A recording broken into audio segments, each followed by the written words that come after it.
La ilaha illallah Muhammadun Rasulullah. Bismillahirrahmanirrahim. Assalamualaikum warahmatullahi wabarakatuh. Alhamdulillahillazi hadana lihadza wa ma kunna linahtadiya laula an hadana Allah. Asyhadu an la ilaha illallah wahdahu la syarikalah wa asyhadu anna Muhammadan abduhu wa rasuluhu la nabiyya ba'dah. Allahumma salli ala sayyidina Muhammad ibn Abdillah wa ala alihi wa sahbihi wa mawalah. Amma ba'du, bapak-bapak, ibu-ibu yang dirahmati Allah, puji syukur kita panjatkan kehadirat Allah. Alhamdulillah bahwa sampai dengan subuh hari ini kita masih dapat sama-sama melaksanakan berbagai macam aktivitas. Di antaranya tadi kita sholat subuh berjamaah, untuk kemudian kita lanjutkan dengan iktikaf dan kajian kajian kitab ya, Ihya Ulumuddin. Dan pada kesempatan hari ini kita akan membahas tentang faidah-faidah pernikahan.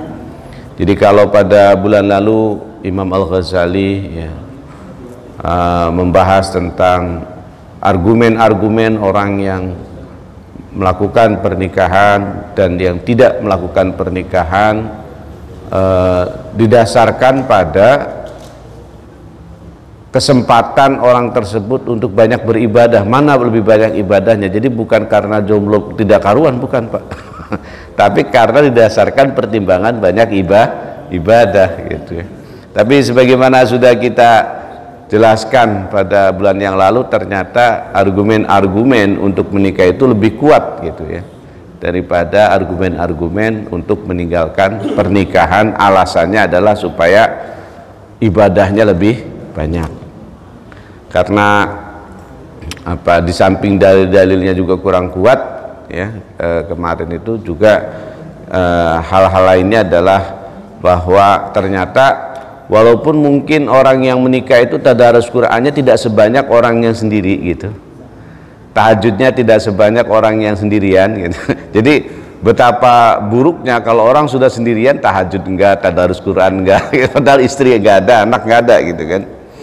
Nah tetapi orang berumah tangga, tadarusnya mungkin tidak sebanyak yang sendirian, kemudian tahajudnya tidak sebanyak yang sendirian, tapi dia ketika mengurus istri dan anaknya, memfasilitasi mereka untuk kebutuhan-kebutuhannya, itu adalah bagian ibadah yang dicatat oleh Allah Subhanahu wa taala, yang pahalanya begitu sangat besar. Kan gitu ya. Nah, maka kemudian pada hari ini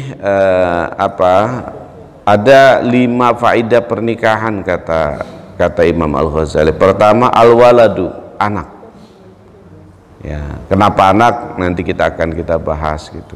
Tapi yang pasti bahwa anak adalah merupakan hal yang tidak mungkin kita lakukan tanpa proses pernikahan. Ya. Kalaupun ada yang bertanya kan lewat yang penting hubungan suami istri kan bisa punya anak juga Pak Ustadz, kayak orang-orang di barat. Ya itu kan bukan jalan agama gitu ya. Prosesnya sudah maksiat, apalagi yang lain-lainnya. Wa kasrus syahwati. Jadi dengan menikah ini maka kemudian syahwat kita pun bisa disalurkan gitu ya. Dengan menikah itu syahwat bisa disalurkan. Wa tadbirul manzili, mengelola rumah tangga. Yang ini tidak mungkin bisa dilakukan tanpa proses pernikahan. Sementara dalam pengelolaan rumah tangga itu banyak sekali pahala-pahala yang akan kita dapatkan. Ketika seorang ayah bekerja, maka pekerjaan mencari nafkah itu adalah merupakan pahala yang begitu besar. Ketika seorang suami membimbing istrinya dalam beribadah, itu adalah merupakan pahala yang sangat besar. Ketika seorang suami memenuhi kebutuhan-kebutuhan istrinya, itu juga pahala yang sangat besar.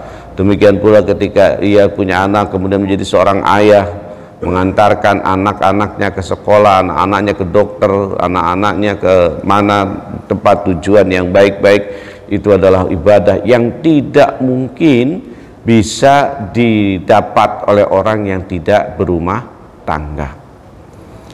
Kemudian wakasratul ashirah, banyaknya keluarga. Ya, tidak mungkin kita akan memperbanyak keluarga kalau kita tidak menikah, gitu ya. Dengan menikah kita akan punya anak, punya cucu, dan seterusnya, punya keturunan. Tapi kalau kita tidak menikah, maka terputus nasab itu cuma sampai kita, gitu. Wa mujahadatun nafsi bil qiyami bihinna, dan bersungguh-sungguh, ya, ini kesungguhan untuk untuk memberikan, ya, bimbingan, kemudian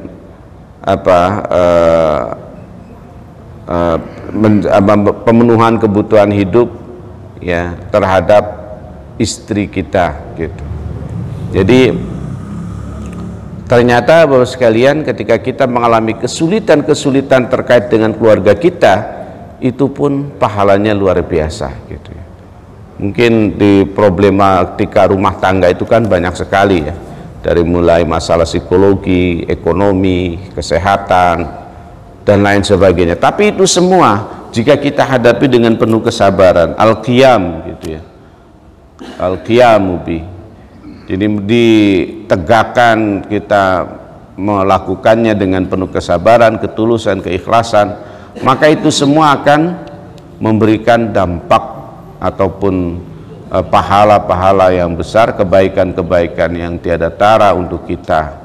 Jadi Bapak sekalian, maka sebenarnya adalah petunjuk-petunjuk agama itu memberikan kepada kita kebaikan-kebaikan, walaupun mungkin di dalamnya ada banyak kesulitan-kesulitan, gitu ya.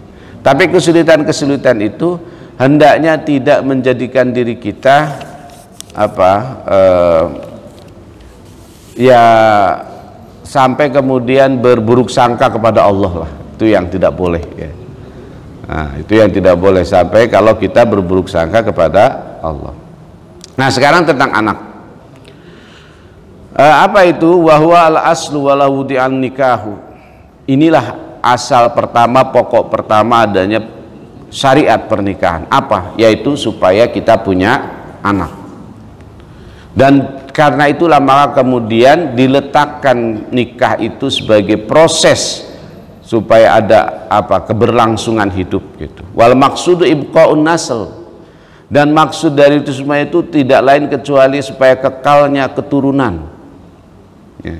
Jadi tanpa proses pernikahan maka keturunan itu tidak kekal. Anak beda dengan keturunan, ya Pak, ya. Kalau anak itu kan ada anak yang hasil zina, itu keturunannya kan nggak jelas. Tapi dengan pernikahan keturunan itu jelas. Orang kita rata-rata bisa menyebutkan bin rata-rata 3, ya. Bapak kita, kakek kita. Begitu tanya bapak kakek kita, banyak kan nggak tahu, gitu. Kalau orang Arab itu bisa sampai 10-15, Pak. Karena memang ini tradisi, gitu ya. Tradisi ini, kamu bin ini, bin ini, bin ini, bin ini, bin ini, bin ini, bin ini. Dan itu hafal mereka itu. Itu mereka hafal. Nah, kalau kita kan nggak tahu, gitu ya. Ya untung aja nggak hafal. Kalau ujungnya Abu Jahal kan gak enak juga. Kalau ujungnya Nabi Muhammad, gitu ya, masih mending. Tapi kan ada juga yang bangga-bangga dengan nasab, ya. Nah, itu juga ndak boleh juga. Ya, kita kalau kata Imam Syafi'i kan bahwa seorang pemuda yang baik itu bukan mengatakan siapa nenek moyangku, tapi siapa aku, gitu kan. Jadi artinya apa? Imam Syafi'i mengatakan bahwa kualitas diri itu bukan diciptakan dari keturunan. Walaupun mungkin secara ilmu kesehatan gen itu juga berpengaruh, Pak, ya.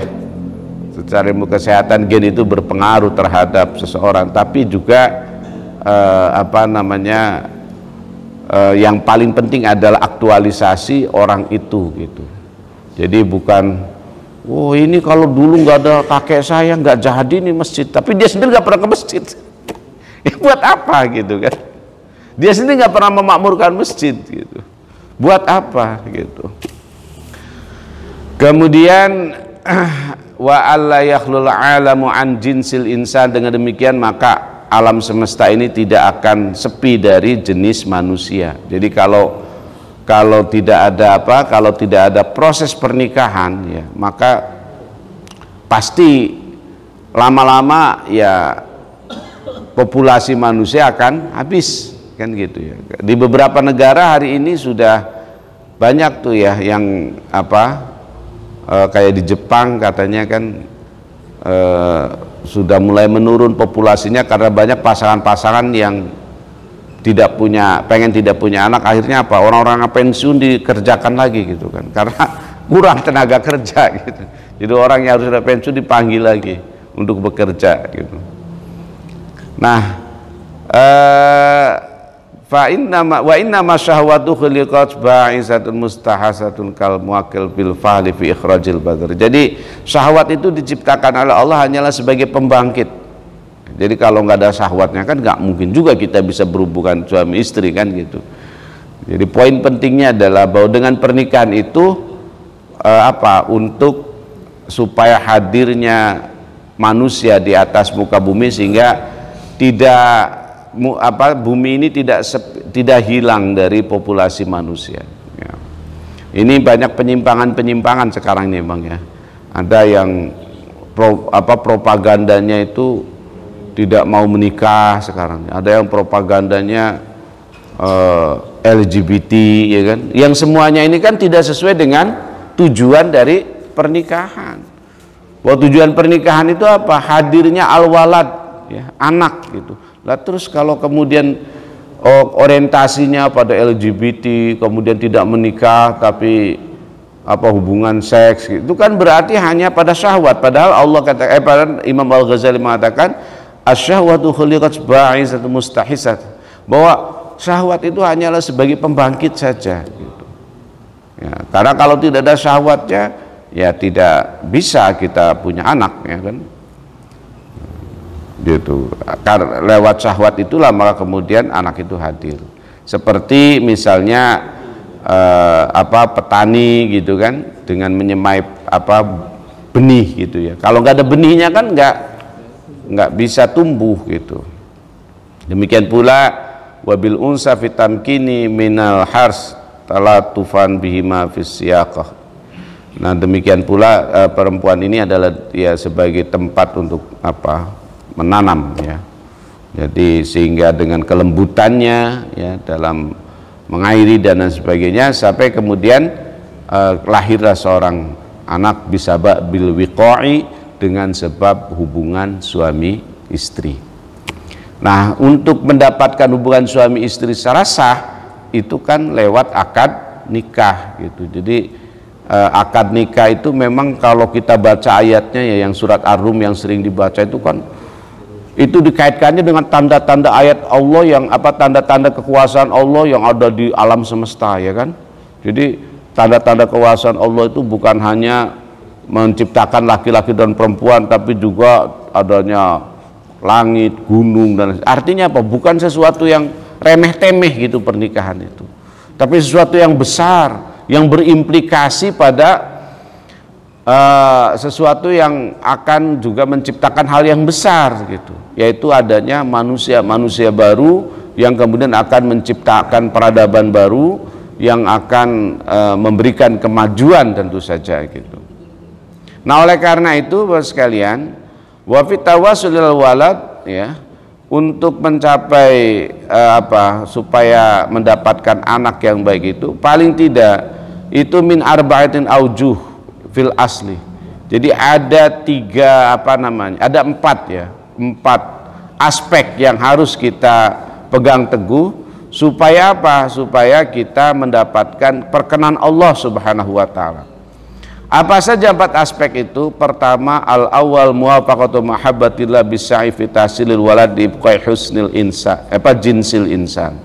Pertama adalah bersesuaian dengan kecintaan kita kepada Allah, yakni bisa'yi fi tahsilil walad, ya, dengan usaha untuk supaya munculnya anak, supaya kekalnya jenis manusia. Jadi dengan menikah ini bersesuaian dengan kecintaan kepada Allah, kata Al-Ghazali gitu. Ya.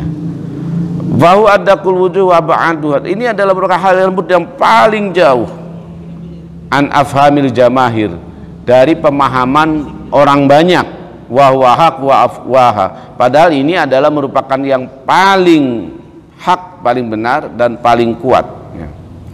Inda zawil basair, bagi orang-orang yang memiliki mata hati, gitu. Jadi melalui anak inilah maka kemudian, ya,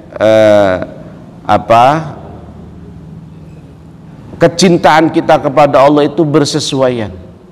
Maka kemudian memang akhirnya dicelalah orang-orang yang yang menggugurkan, orang-orang yang kayak zaman dulu itu membunuh anak perempuannya. Itu bagian dari hal-hal yang terlaknat. Karena apa? Karena itu semua tidak sesuai dengan maksud yang Allah berikan, ya. Jadi maksud Allah memberikan supaya kita menikah dan punya anak itu adalah anak itu supaya dipelihara, gitu. Supaya anak itu dididik, supaya anak itu mendapatkan penghidupan yang layak, dan kemudian ia menjadi generasi penerus kita, gitu. Dan oleh karenanya semua upaya-upaya terkait dengan pengguguran dan seterusnya itu adalah merupakan satu dosa yang besar, ya. Walaupun juga memang ada pengguguran yang atas rekomendasi medis, ya kan. Kalau ini ya kita tidak bisa tidak bisa mengelak, ya, karena memang pilihan-pilihannya kalau sudah medis ini kan sudah didasarkan pada perkiraan-perkiraan yang 90 sekian persen lah, ya. Karena ilmu pengetahuan nggak pernah mengklaim 100%, selalu ada margin error, ya, minimal 5%. Walaupun ilmu pengetahuan alam, jadi jangankan ilmu pengetahuan sosial, ilmu pengetahuan alam pun yang kata orang eksak gitu, pasti, tapi tetap tidak pernah mengklaim diri bahwa 100% itu benar, ya. Jadi kalau secara medis ini kalau anaknya tidak digugurkan, ibunya tidak akan kuat. Itu kan secara medis, ya. Nah, tapi dokter memang mengatakan begitu, gitu. Ya. Kalau bapak misalnya, sudahlah, biarin dua-duanya. Nah, bapak nanti kalau misalnya ibunya meninggal, ya itu udah takdir, ya. Itu berarti bapak sudah siap dengan itu, gitu, ya. Tapi bisa jadi kemudian ternyata selamat dua-duanya, kan gitu. Nah, makanya ilmu pengetahuan tidak pernah mengklaim kebenaran 100%, tetapi 95% misalnya ya akan terjadi kematian kepada ibu jika anak tidak digugurkan, misalnya seperti itu. Nah, kalau ketika misalnya analisa sains begitu ada, yaitu bagian dari pengecualian. Tapi kalau orang misalnya ya karena hal-hal yang sifatnya apakah itu takut misalnya kehidupannya, ya ekonominya, sampai kemudian wah udah kita gugurin aja misalnya. Nah, itu ya bagian dari hal yang berdosa, gitu. Karena semua anak itu adalah ada rezekinya, gitu, ya. Dan kenapa anak? Karena memang ini sesuai juga dengan hadis Rasul, tanakahu tanasalu, kata Rasul. Menikahlah kalian, maka kalian akan beranak pianak, gitu. Jadi maksud dari pernikahan itu adalah beranak pianak. Maka kalau hari ini ada propaganda misalnya di medsos, ya, bahwa kita tidak perlu punya anak, gitu. Ini lucu, gitu, tidak sesuai dengan syariat yang Allah berikan. Karena kata Rasul bahwa menikah itu adalah tanasalu, supaya kita beranak pianak, ya. Nah, kemudian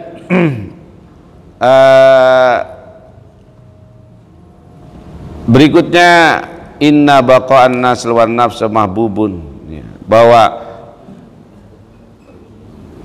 langgengnya ya, langgengnya keturunan gitu. Itu adalah dicintai ya. Sehingga yuhibbu anna fana'aha makruhun indallah, sehingga kalau kemudian tidak ada lagi jenis manusia di makhluk muka, jenis manusia di muka bumi ini, ya maka ini adalah merupakan sesuatu yang dibenci oleh Allah Subhanahu wa taala. Artinya ya orang yang punya anak itu lebih lebih disukai lah ya. Kalaupun kemudian ada keluarga-keluarga yang tidak punya keturunan gitu karena mandul dan lain sebagainya, maka yaitu bagian dari takdir Allah ketika misalnya sudah berusaha tetapi tidak ketemu. Nah kalau sudah itu udah berusaha kan, berobat ke dokter kemana, ternyata tidak juga mendapatkan keturunan, yaitu sudah bagian dari takdir Allah yang juga ya memang tidak bisa juga kita ini Pak ya, kita lawan gitu, kecuali kalau misalnya istri mengizinkan ya, misalnya untuk menikah lagi. Tapi kan belum tentu juga yang mandul itu suaminya, istrinya bisa jadi suaminya gitu ya. Dia nikah lagi juga punya anak juga gitu, misalnya seperti itu. Kalau itu ya bukan termasuk bagian dari keinginan kita untuk melawan fitrah ataupun syariat ya, karena syariatnya itu tanakahu tanasalu, bernikahlah kalian maka kalian akan punya keturunan. Intinya Bapak sekalian, bahwa keturunan ini adalah, atau anak ini adalah merupakan hal yang disukai oleh Allah Subhanahu wa taala. Karena dengan adanya anak ini maka jenis kehidupan manusia akan terus kekal gitu ya, sampai dengan hari kiamat nanti. Tapi kalau kemudian manusia tidak menikah atau menikah tidak punya anak gitu, disengaja untuk tidak punya anak, karena ada Pak malah sekarang ini sudah mereka memviralkan, istilahnya apa saya lupa, tapi mereka punya istilah bahwa tidak perlu punya anak gitu, tidak perlu punya anak. Di beberapa negara Eropa juga sudah banyak seperti itu, sehingga ada insentif tertentu ya jika punya anak dan seterusnya gitu. Nah berikutnya al-wajsani as-sa'yu fi mahabbati Rasulillah. Jadi selain punya anak itu bagian usaha kita untuk mendapatkan cinta Allah, juga usaha kita bagian usaha kita untuk mendapatkan cinta Rasulullah gitu. Kenapa? Karena Rasul senang kalau kita punya anak. Ada dalam hadis itu kan bahwa banyaknya umat Rasul itu bisa membanggakan beliau gitu kan, dibandingkan nabi-nabi yang lain gitu. Jadi oleh karena itu kata Al-Ghazali, punya anak ini adalah sayu fi mahabbati Rasulillah waridahu bitaksiri ma bihi mubahatahu. Fi mahabbati Rasulillah waridahu. Jadi untuk mendapatkan cinta Rasulullah dan ridhonya Rasulullah ya, karena banyaknya apa-apa yang akan dibanggakan oleh Rasulullah, yaitu dari keturunan kita, dari umat Nabi Muhammad sallallahu alaihi wasallam gitu. Wa yadullu ala mura'ati amril waladi jumlatun bil wujuhi kulliha ma ruwiya an Umar radhiyallahu anhu annahu kana yanku katsiran wa yaqulu innama ankihu lil waladi. Ini adalah karena juga ada hadis dari Umar radhiyallahu anhu bahwa pernikahan itu memang supaya ada keturunan gitu. Pernikahan itu supaya ada keturunan. Jadi aneh kalau menikah sengaja tidak punya anak gitu. Nah kemudian memang ini Bapak sekalian, ada misalnya pernyataan hadis begini, khairun nisaikum al-walud al-wadud, bahwa sebaik-baik istri kamu adalah orang yang melahirkan dan orang yang penuh kasih sayang. Nah berarti kalau tidak melahirkan berarti tidak termasuk yang terbaik gitu. Tapi ini ya kalau sudah ada kendala-kendala kesehatan kan repot juga ya Pak ya. Kita tidak bisa juga menyalahkan, wah kamu bukan perempuan terbaik nih, kenapa tidak bisa melahirkan anak misalnya. Kan secara psikologis kasihan kalau misalnya ada perempuan yang seperti itu. Belum lagi kemudian kalau secara medis belum tentu juga dia yang mandul gitu. Nah kemudian dari aspek ketiga, ayat kia ba'dahu waladan sholihan yad'ula. Nah ini dengan adanya anak itu, di samping tadi mendapatkan mahabbah Allah, mahabbah Rasulullah gitu, anak itu akan bermanfaat sampai kita meninggal.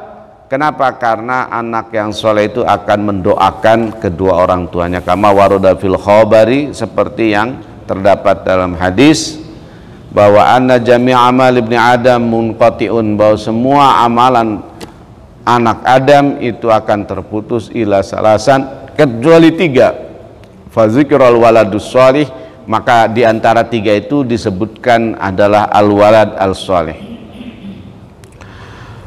Nah, wa qaulul qail, ada satu pendapat innal walada rubbama lam yakun sholihan wa la yu'assiru fa innahu mu'minun. Nah, ini satu pendapat Pak, bahwa seorang anak itu walaupun nggak soleh nggak berpengaruh. Kenapa? Karena sepanjang dia mukmin maka doanya itu akan berpengaruh, akan sampai kepada kedua orang tuanya gitu. Itu kalau nggak soleh nauzubillah min dzalik ya Pak. Tapi seandainya pun tidak soleh gitu, katakanlah nggak sholat, nggak puasa, tapi rajin doain orang tuanya doanya itu nyampe Pak, doanya nyampe gitu. Ini satu pendapat seperti innal walada rubbama lam yakun sholihan wa la yu'assiru ya fa innahu mu'minun. Walaupun tidak soleh itu tidak berpengaruh, yang penting beriman ya. Wa shalahu wal ghalib ala auladi dzawil din, karena orang soleh itu pada umumnya adalah memang atas bimbingan ayah yang beragama. Jadi memang ketika ayahnya orang tuanya lah ya, orang tuanya beragama, la siyama idza anzama ala tarbiyatihi wa hamlihi ala shalah, apalagi kemudian memang disengaja untuk mendidik ya, mendidik dan membawanya kepada kebaikan, kesolehan, itu tentu anak menjadi soleh. Jadi memang ya anak soleh itu juga tergantung dari kita Pak ya, pendidikan kita gitu.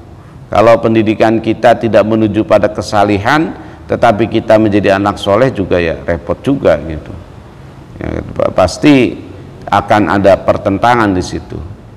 Nah, wabil jumlah, nah intinya doaul mukmini, doanya orang mukmin li abawaihi, untuk kedua orang tuanya, mufidun, itu akan berfaidah, akan berpengaruh baik kepada orang tuanya gitu.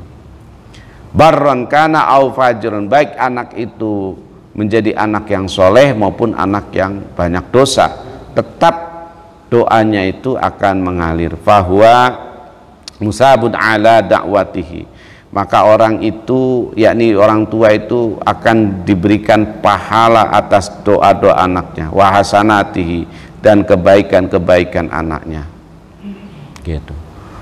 Nah tentu ini hikmah ya punya anak ya.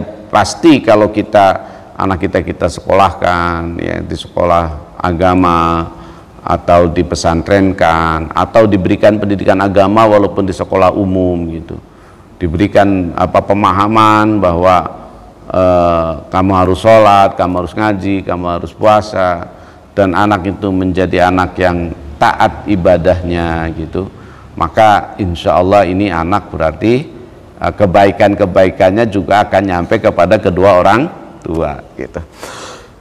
Jadi bukan cuma doanya Pak, kebaikan-kebaikannya di sini dikatakan ala da'watihi wa hasanatihi, atas doa dan kebaikan-kebaikan anak. Jadi sebenarnya Kan ada banyak juga ya ulama yang mengatakan kalau kita sedekah kita niatkan untuk orang tua kita gitu, kita korban kita niatkan untuk orang tua kita. Sebenarnya kalau menurut pendapat Imam Ghazali, ya kebaikan kita itu otomatis akan nyampe kepada orang tua kita, nggak perlu dijaharkan. Jadi kebaikan Pak Edi semuanya, sedekahnya, kesabarannya, mendidik anak, itu akan nyampe juga ke orang tua Pak Edi gitu ya.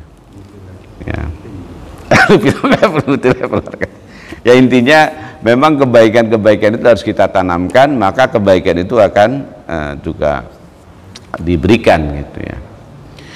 Nah ini berdasarkan firman Allah di dalam Quran surat At-Tur ayat 21, wal haqna bihim dzurriyyatahum wa ma'alatna min amalihim min syai'. Dan nanti kita akan dipertemukan dengan keturunan kita gitu ya. Dan tanpa kemudian kita juga menanggung beban apa yang dilakukan oleh anak kita. Kenapa? Karena setiap orang akan bertanggung jawab dengan amalan sendiri-sendiri. Nah, aspek yang keempat, keuntungan punya anak itu apa Pak? Ayyamu tal waladu qablahu fayakunu lahu syafi'an. Kalau anak itu meninggal pada masa kecil, maka itu akan menjadi syafaat gitu, bagi orang tuanya. Jadi oleh karena itu ya bagi bapak-bapak yang misalnya punya anak kecil kemudian meninggal dunia, itu investasi gitu ya, karena kata Rasul, inna tifla yajur biabai ilal jannah, bahwa anak kecil yang meninggal itu akan menyeret orang tuanya ke dalam surga ya.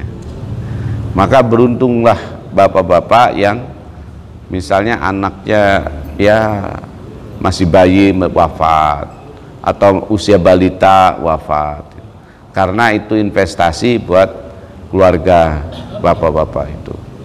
Bapak dan istri mungkin bisa diseret ke dalam surga oleh anak tersebut gitu ya. Nah ini status hadisnya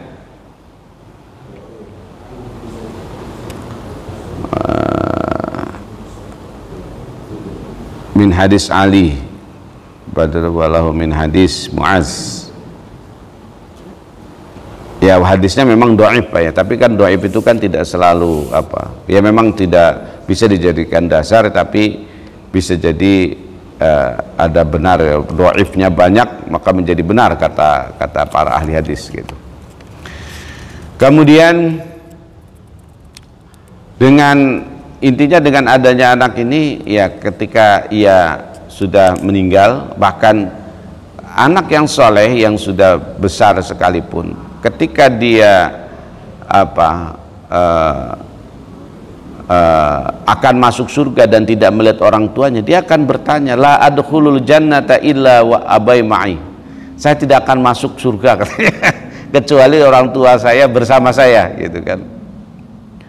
Ya sudah, udkhulu abai ma'ahul jannah, kalau gitu masukkan dia katanya. Jadi kata malaikat, orang kamu masuk ke surga. Enggak, malaikat saya nggak mau masuk surga, saya nggak ngelihat orang tua saya. Ya sudah, kata Allah, masukkan dia sama orang tuanya ke dalam surga. Nah ini juga ada hadis yang begini ya, walaupun kita nggak tahu nih status hadisnya, ya memang hadisnya dhaif juga gitu ya, dhaif juga. Jadi banyak ada hadis ternyata yang terkait dengan anak yang bisa membawa kita ke dalam surga itu. Nah Bapak sekalian, poinnya memang gini, kan ada hadis yang menyatakan bahwa orang itu bisa masuk surga karena ada permintaan ahli surga kan, walaupun itu temannya gitu, walaupun itu temannya. Misalnya begitu di surga kita tidak melihat si fulan, padahal si fulan ini teman kita ngopi gitu kan. Nah maka kemudian malaikat, mana fulan? Wah fulan lagi neraka. Waduh malaikat, saya nggak bisa ini, nggak nikmat hidup di surga kalau tanpa fulan gitu kan. Nah Maka kemudian bulan dihadirkan, karena surga itu tidak ada ketidaknikmatan Pak, semuanya harus nikmat gitu. Ya, semuanya harus nikmat. Nah, ini faedah yang pertama terkait dengan anak ya Bapak sekalian. Kemudian faedah pernikahan yang kedua tentu atas roh minasyaiton. Jadi menjaga dari setan ya, wa kasrut tawakkun wa daf'i awa'il syahwat gitu. Jadi dengan adanya pernikahan syahwat kita bisa terkendali sehingga kita bisa terjaga dari godaan setan gitu. Ya. Hifdzul faraj, dan bisa menahan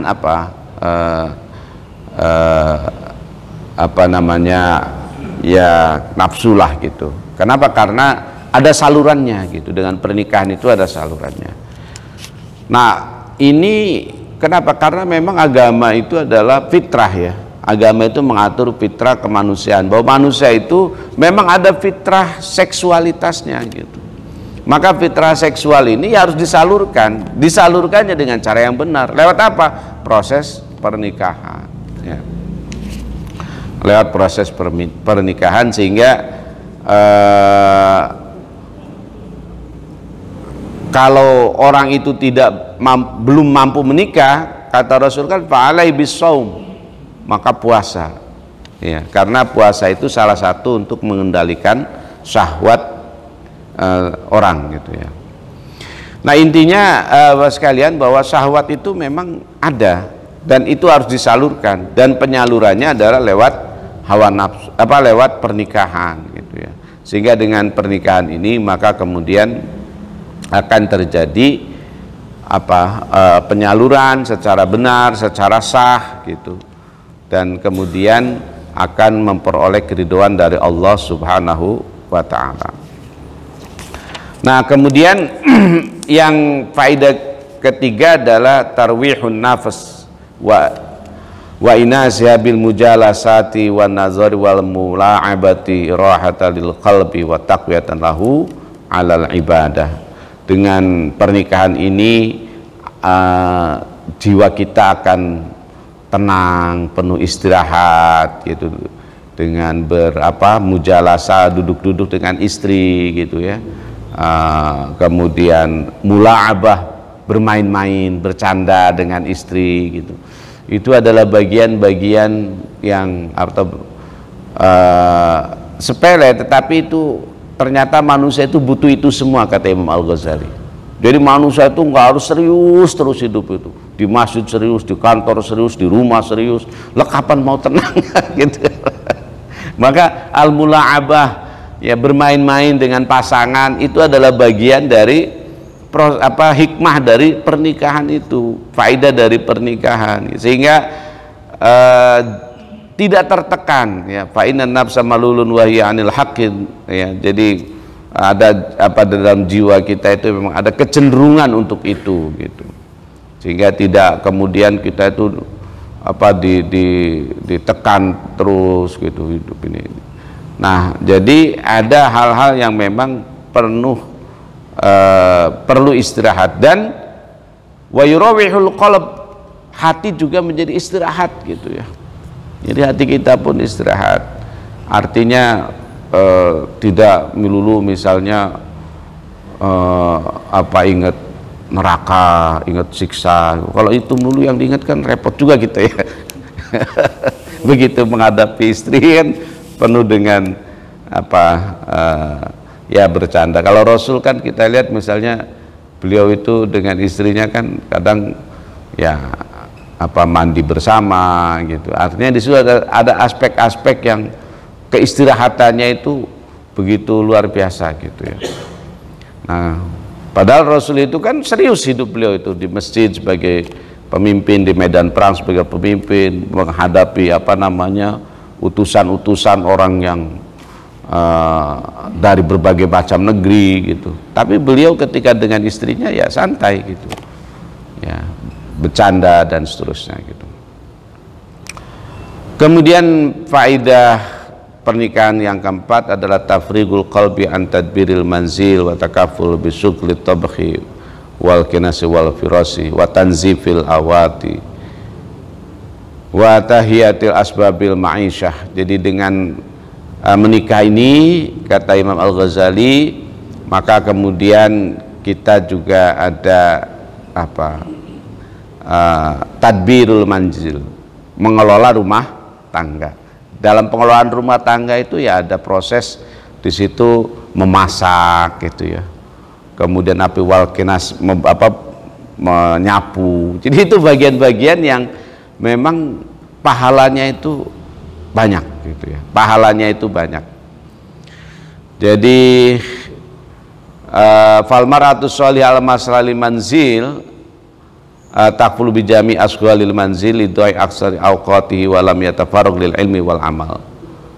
Ya, jadi di sini memang ya bagian dari tugas kita ya Pak ya, sebagai suami itu untuk mengurus rumah tangga gitu. Jadi kalau tidak mampu mengurus rumah tangga ya kita hadirkan asisten rumah tangga kan gitu ya. Makanya orang Indonesia itu luar biasa Pak ya, udah maharnya kecil ya, kemudian mereka, tradisi kita itu tidak menunjukkan bahwa mengurus rumah tangga itu kewajiban suami tok gitu. Tapi kebanyakan itu adalah malah tugas istri kan gitu ya. Nah ini beda dengan di Timur Tengah kan Pak. Coba di Timur Tengah sudah maharnya mahal ya. Terus mahar di sana itu Pak paling murah itu apa? Rumah dengan seluruh isinya. Itu mahar itu. Jadi kalau misalnya pasangan ini sudah menikah terus bercerai, maka yang keluar tuh suami, karena namanya mahar itu adalah milik istri. Nah kalau di kita kan seperangkat alat sholat udah beres itu ya. Nah, terus yang kedua, mengurus rumah tangga kewajiban suami, maka kenapa di sana membutuhkan ART ya, asisten rumah tangga begitu banyak gitu. Karena memang istri tugasnya apa? Hanya melayani suami, mendidik anak, itu saja. Dapur kotor,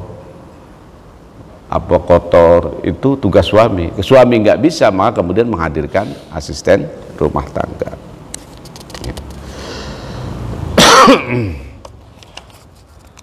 Baik, berikutnya faedah yang kelima, mujahadatun nafs wa riyadatiha birriayah wal wilayah wal qiyam bi huquqi ahli wal sabri al akhlaqihinna wa ihtimali adaminhunna wa sa'i fi islahinna wa irsyadihinna ila tariqid din wal istihadi fi kasbil halal li ahlihinna wal qiyam bi tarbiyatil auladihi.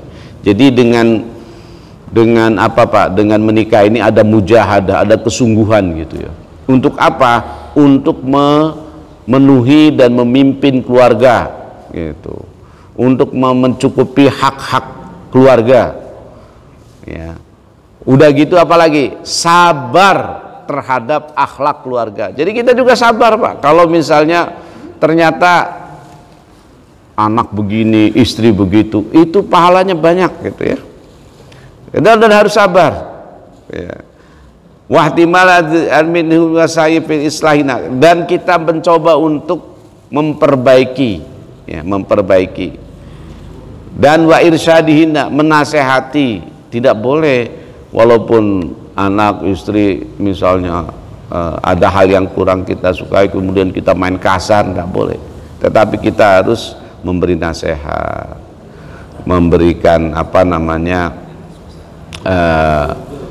petunjuk kemana, ila tariqid din, pada jalan agama, wal istihadu fi kasbil halal, kemudian bersungguh-sungguh untuk mencari kasab yang halal, kerja yang halal gitu ya. Fi kasbil halal li ahlihinna, untuk keluarga.